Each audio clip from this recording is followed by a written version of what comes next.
In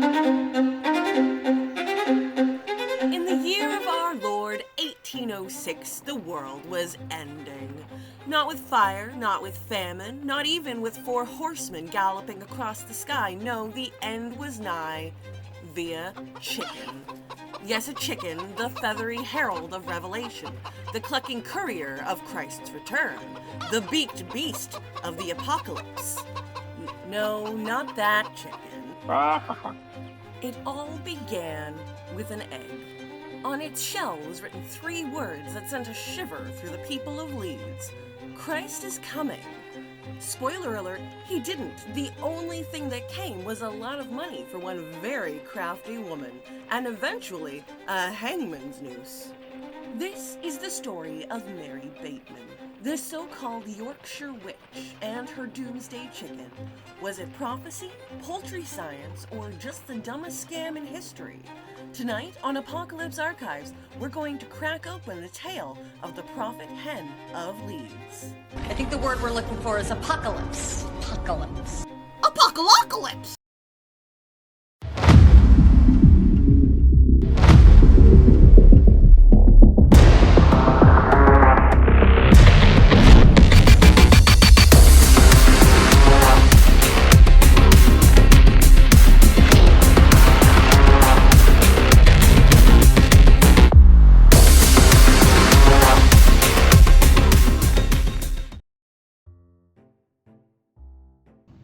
To understand how an entire town could be fooled by an apocalyptic chicken, we have to set the scene.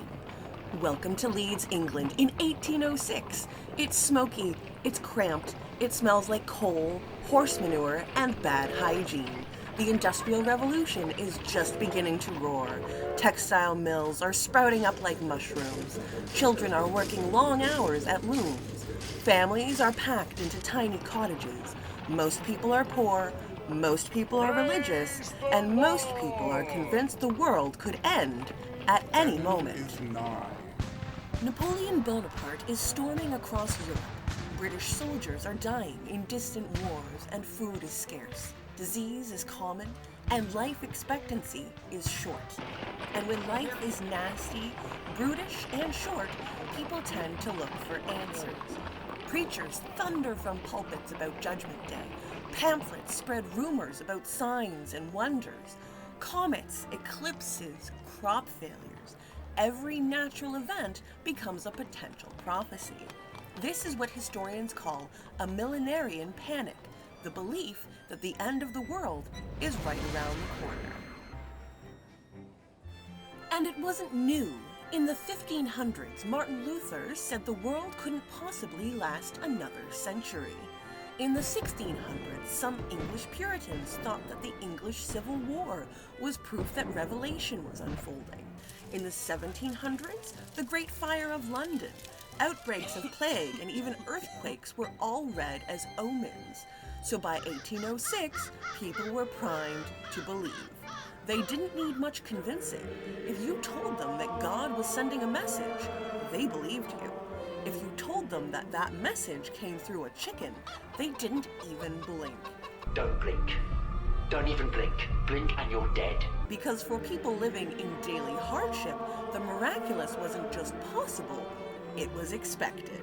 And into this atmosphere stepped Mary Bateman, the perfect scammer for the perfect time.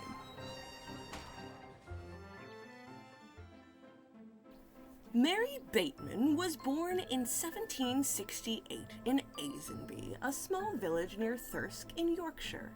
And right from the start, she was trouble. As a child, she had a reputation for being sly, dishonest, and just a little too good at getting what she wanted.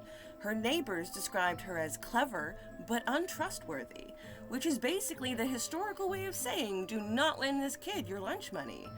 By her teens, Mary had already been accused of theft, lying, and manipulation, all the classic traits of a con artist in training.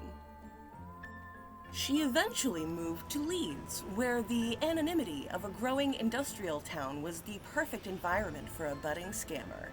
Leeds was filled with desperate people looking for hope, cures, and protection from bad luck, and Mary was more than willing to sell it to them. She reinvented herself as a cunning mixture of healer, fortune teller, and self-proclaimed cunning woman. I have a cunning plan. Yes, perhaps, but I think I may have a more cunning one. Well, mine's pretty cunning, my lord. Yeah.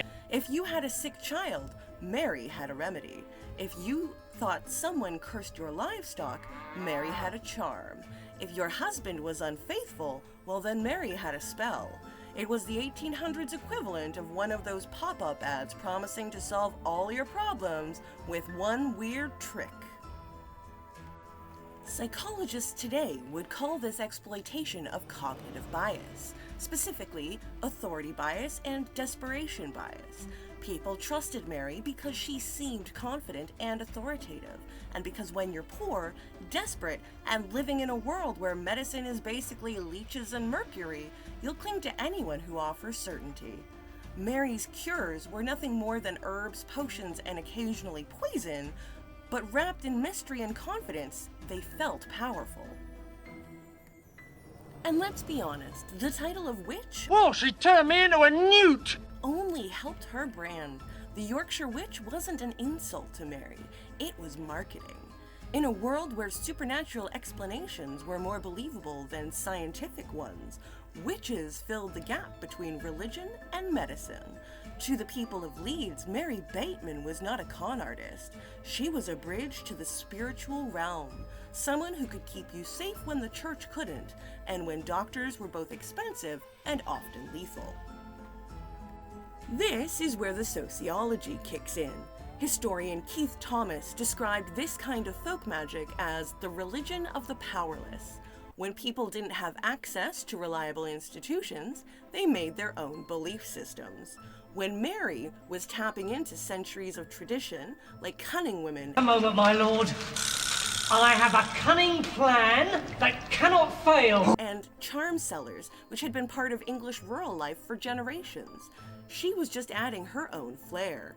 All right, there's my flare, okay?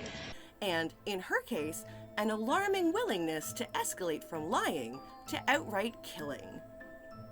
So by 1806, when Mary shows up with a prophetic chicken, she already had a built-in audience. She had clients, she had a reputation, and she had authority.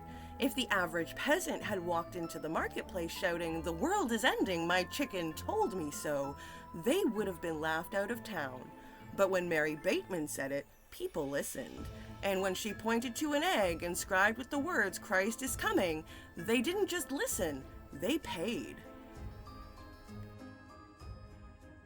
The prophet hen scam was one of Mary Bateman's most infamous tricks, and it perfectly demonstrates how she weaponized superstition for profit. The claim was simple.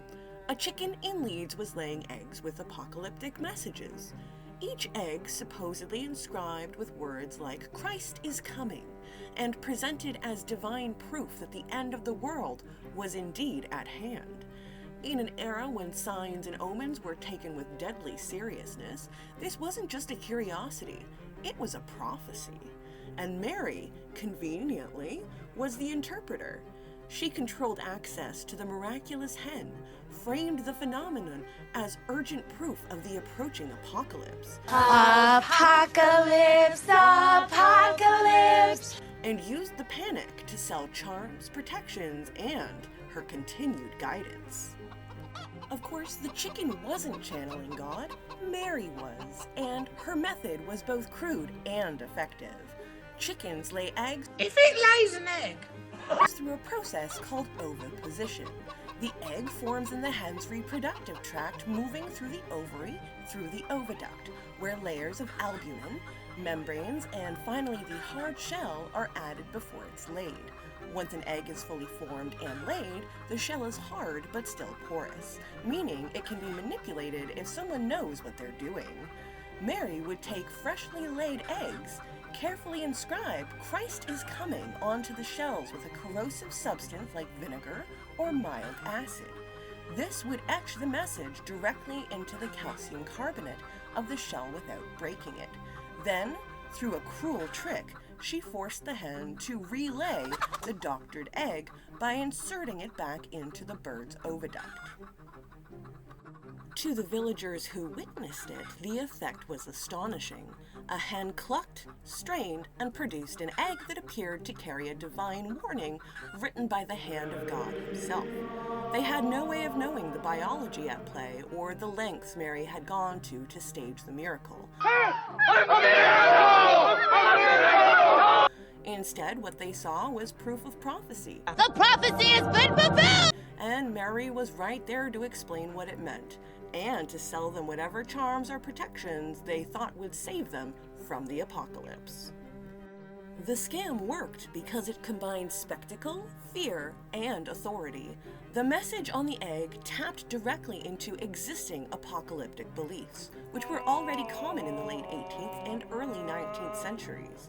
People were primed to see signs of Christ's return in natural phenomena, and Mary had given them one that felt undeniable.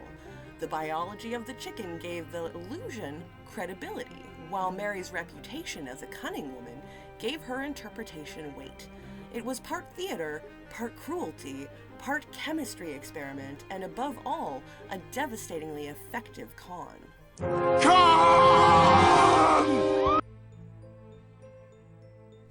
As with most cons, the Prophet Hen scam eventually collapsed under scrutiny. News of the miraculous chicken spread quickly, drawing attention from outside the immediate circle of Mary's clients. Curiosity turned into skepticism, and eventually the hen was seized and examined. The truth was grotesque but undeniable. Several eggs inside the poor bird had already been inscribed with the prophetic message before being forced back into her body. The revelation was a shock, but not in the way you might expect. Some people felt betrayed, but others doubled down, insisting that Mary's involvement didn't erase the message itself. This is classic cognitive dissonance. When the evidence contradicts a deeply held belief, people don't always abandon the belief. They just adjust the narrative to make it fit. In this case, that meant convincing themselves that the prophecy was still real, even if Mary's methods were questionable. For Mary, the fallout was less catastrophic than you'd think. Exposure should have ruined her, but it didn't. The Prophet Hen was just one scam in a long line of schemes, and she bounced back quickly by pivoting to other forms of trickery, fortune-telling, charms, and eventually outright poisonings. If anything, the Prophet Hen episode boosted her notoriety. It made her infamous, yes, but also gave her a kind of dark credibility. In a world hungry for signs and desperate for hope, even a debunked miracle could keep business booming. The Prophet Hen of Leeds might sound absurd to us now, a chicken laying eggs with Christ is coming scratched into the shell. But in 1806, people believed.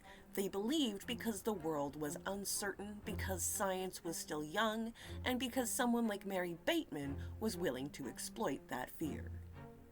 The biology of the chicken made the illusion possible. The chemistry of acid made the message appear.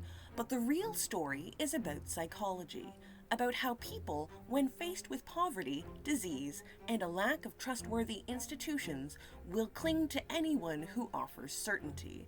Mary Bateman understood that desperation better than anyone. She turned it into a business model, one that started with eggs and ended with murder. Today, it's easy to laugh at the villagers of Leeds, to shake our heads and wonder how they could be so gullible.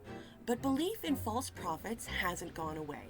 The stage and the costumes are different now, but the same tricks still work.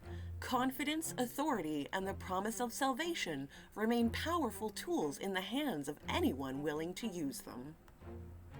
The Prophet Hen was not just a scam about chickens. It was a reminder that science and skepticism matter, and that without them, we're all vulnerable to the next Mary Bateman, the next apocalyptic prediction, the next miracle that isn't what it seems.